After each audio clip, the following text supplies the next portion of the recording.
On behalf of the General Assembly, I have the honor to welcome His Excellency Evariste Ndayishimiye, President of the Republic of Burundi, and invite him to address the Assembly. Nous rendons d'abord grâce à Dieu le Tout-Puissant, le Tout-Miséricordieux, pour nous avoir permis de participer à ces assises ici, dans cette belle ville de New York, dans de très bonnes conditions. Excellence, Monsieur Saba Korossi, président de la 77e session ordinaire de l'Assemblée générale des Nations unies, Excellences, Mesdames, Messieurs les chefs d'État et de gouvernement, Majesté, Monsieur le secrétaire général des Nations unies, Mesdames, Messieurs les chefs de délégation, distingués délégués, Mesdames, Messieurs. À l'entame de mes propos, permettez-moi, Excellence, Monsieur le Président, d'exprimer à juste titre mes sincères remerciements à l'endroit du gouvernement et du peuple américain, plus particulièrement celui de New York, pour l'accueil et l'hospitalité légendaire réservée à moi-même et à la délégation qui m'accompagne. Je voudrais également exprimer mes vives et chaleureuses félicitations à son Excellence Saba Korossi pour sa brillante élection à la présidence de la 77e session de l'Assemblée générale de l'Organisation des Nations unies. Le Burundi, à travers ma voix, vous assure, Monsieur le Président, de son plein soutien et entière coopération tout au long de votre mandat au service de l'humanité. Il me plaît par la même occasion d'exprimer ma profonde gratitude à votre prédécesseur, M. Abdullah Shahid, pour le travail remarquable abattu dans des conditions extrêmement difficiles, marquées par la crise actuelle consécutive à la pandémie de COVID-19 et les crises sécuritaires dans plusieurs régions du monde. C'est dans ce même cadre que j'aurai hommage mérité au secrétaire général de notre organisation, M. Antonio Guterres, qui n'a ménagé aucun effort pour accomplir convenablement sa mission dans cette dure conjoncture marquée par diverses crises et paradoxes. Excellences, Monsieur le Président, Excellences, Mesdames, Messieurs, en adage burundais que je vous traduis directement ici, dans un climat de paix, la serpette peut servir de tondeuse pour dire que là où il y a la paix, tout est possible. Le monde d'aujourd'hui devrait s'en inspirer. Malheureusement, aujourd'hui, le monde est devenu une immense tour où nous assistons, nos yeux pleins de larmes, à des actes macabres dans certaines nations du monde à cause des guerres, des massacres horribles, des flux de réfugiés ainsi que l'insécurité alimentaire et la déstabilisation des systèmes économiques mondiaux. Les pays du monde sont en train aujourd'hui de subir des soubresauts de la situation en Ukraine. En Afrique, le terrorisme et l'extrémisme violent frappent encore dans la région du Sahel, dans la Corne de l'Afrique et en Afrique centrale, avec une tendance de l'étendre vers la région sud de l'Afrique. Il en est de même dans les autres parties du monde, car, à tort remarqué, le terrorisme n'a pas de frontières, les changements climatiques qui causent des famines n'ont pas de limites, mais ensemble, avec la volonté politique, nous pouvons vaincre ces fléaux, j'en suis confiant. J'en suis confiant, et ça c'est Monsieur le Président, car mon pays, le Burundi, en sait trop suite aux crises politiques répétitives que nous avons traversées, qui non seulement ont détruit les vies humaines, mais aussi l'environnement. Aujourd'hui, nous nous sommes rétablis et le pays marche bien dans la voie vers son développement socio-économique.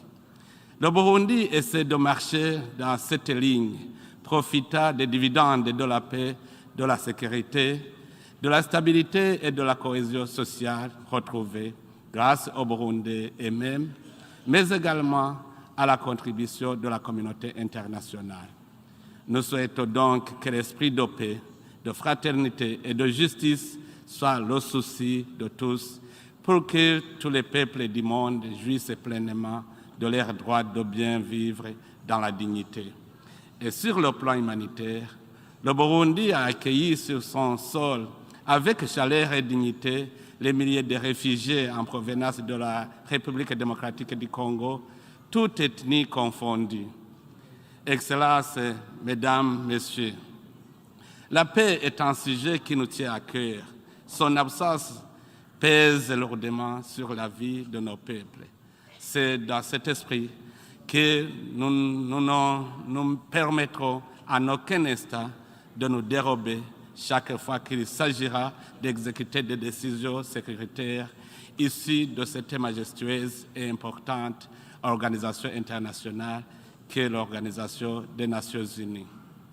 C'est dans ce souci que le Burundi ne cesse de se battre bec et ongle pour contribuer au retour de la paix dans le pays où elle est troublée, dans le cadre des Nations Unies ou dans celle de l'Union africaine ou de la région. En témoigne notre intervention en Somalie et en Centrafrique. Dans le même souci, le Burundi s'est engagé à contribuer au retour de la paix à la République démocratique du Congo dans le cadre de l'initiative de la communauté est-africaine. Je profite de cette occasion pour demander à la communauté internationale d'appuyer le processus de Nairobi pour secourir le peuple congolais en détresse. Toujours dans le cadre de la paix et la sécurité, la participation à cette session me suggère de solliciter très humblement l'implication des Nations Unies pour traquer les groupes terroristes qui commencent à s'infiltrer dans notre sous-région, sans oublier ceux qui sévissent déjà dans d'autres coins du monde. La communauté de l'Afrique de l'Est, dont le Burundi assure la présidence, vient d'accueillir un nouveau membre, la République démocratique du Congo, et avec les autres chefs d'État des pays membres, nous nous sommes donnés comme objectif de stabiliser toute la communauté pour que les populations de nos pays, pour permettre aux populations de nos pays de se concentrer en fait au projet de développement socio-économique. C'est pour cette raison que le gouvernement burundais est en train de développer les infrastructures de transport telles que la voie routière, la voie ferrée et la voie aérienne, ainsi que le transport lacustre, afin de réussir l'approche multimodale et interconnectée au niveau national et sous-régional qui s'impose à mon pays de manière incontournable. Le Burundi, ensemble avec la RDC et la Tanzanie, travaille étroitement pour réaliser le projet ambitieux de chemin de fer Uvinza, Musongati, Gitega, Bujumbura, Uvira et Kindu, devant relier les trois pays et les deux océans Atlantique et Indien. Ce méga-projet permettra non seulement de booster les économies des trois pays, mais également de faciliter la circulation des biens et des personnes dans la sous-région. Nous souhaitons que les États membres des Nations Unies se lèvent comme un seul homme pour protéger et promouvoir tous les droits humains dont doit jouir l'humanité sans distinction aucune. Nous apprécions ce qui se fait déjà aujourd'hui, mais il reste encore à faire pour que l'homme jouisse pleinement de tous les droits que lui confère la nature humaine. C'est pour cela que je profite de cette occasion pour remercier vivement la communauté internationale pour les efforts qu'elle a fournis pour rétablir la paix et la stabilité dans mon pays. Dans ce cadre, il me convient de porter à la connaissance de cette auguste assemblée qu'une justice équitable pour tous est aujourd'hui une réalité et que les droits de l'homme dont le droit d'expression et de presse sont respectés sur toute l'étendue du territoire burundais. Mais malheureusement, certains fonctionnaires portant le flambeau de certaines institutions de notre organisation découragent ce développement positif par la politisation de la démocratie et de la lutte contre l'impunité. Dans certains pays, y compris le mien, quand la démocratie telle qu'elle est définie s'enracine, certains fonctionnaires des Nations Unies la dénaturent à la qualifiant d'incrédible ou de non inclusive pour nous maintenir dans des tensions inutiles. Quand nous nous battons au quotidien contre l'impunité, certains fonctionnaires des Nations Unies cherchent encore à disqualifier nos actions.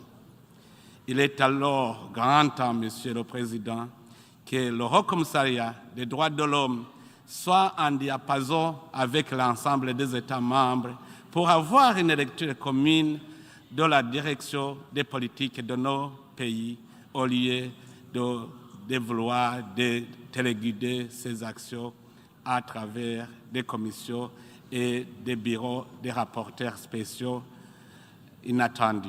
Le moment est venu, Monsieur le Président, pour que les Nations Unies reconnaissent les avancées réalisées par mon pays depuis 17 ans et comprennent que le statut de pays fragile ne s'applique plus au Burundi. Excellences, Monsieur le Président, Excellences, Mesdames, Messieurs, l'homme est au cœur de l'économie depuis la famille jusqu'au niveau mondial. Nous devons donc contribuer au développement du capital humain en dotant à nos populations des outils appropriés, des expériences et des savoirs adaptés aux exigences de la vie aujourd'hui.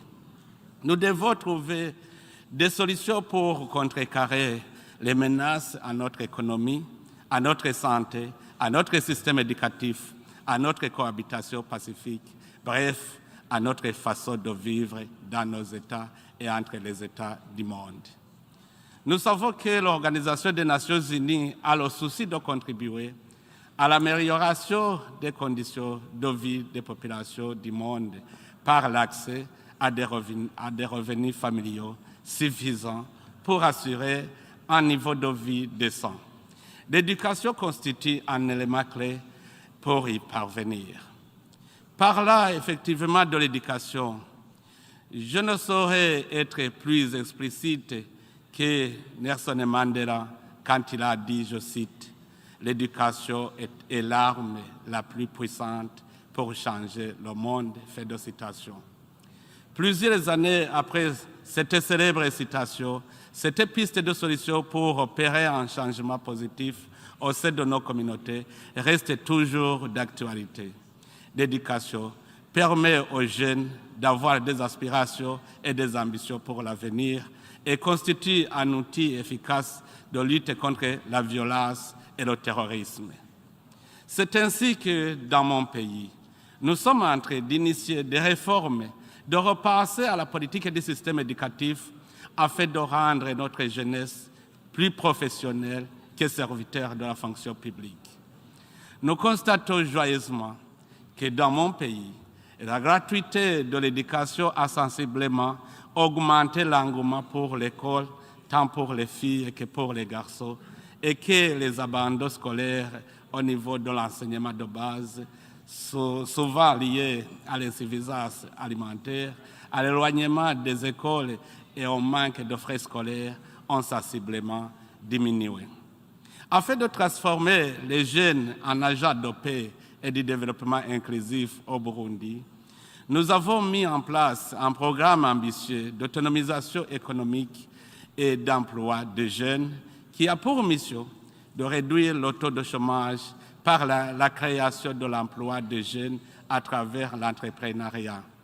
Pour accompagner ce programme, nous avons mis à la disposition de la jeunesse la banque d'investissement des jeunes et un fonds d'immersion, de garantie et d'accompagnement en vue de leur faciliter l'accès au crédit. Il en est de même pour les femmes qui, d'ailleurs, occupent un pourcentage élevé parmi les jeunes burundais. Nous avons créé la banque d'investissement pour les femmes et continuons les réformes visant à améliorer la santé et l'éducation féminine. L'Office de la première dame du Burundi a ouvert un hôpital pour traiter les fistules obstétricales chez les femmes et avec les partenaires au développement du Burundi, elle continue d'innover pour améliorer considérablement la vie de la femme burundaise. Monsieur le Président, l'urgence se trouve en même temps dans la gestion des effets dévastateurs de la pandémie COVID-19. Je lance à cet effet un vibrant appel à l'ensemble des partenaires au développement du continent africain à prendre des mesures courageuses destinées à accompagner les économies des États africains qui sont très durement affectés par les effets des différentes crises actuelles.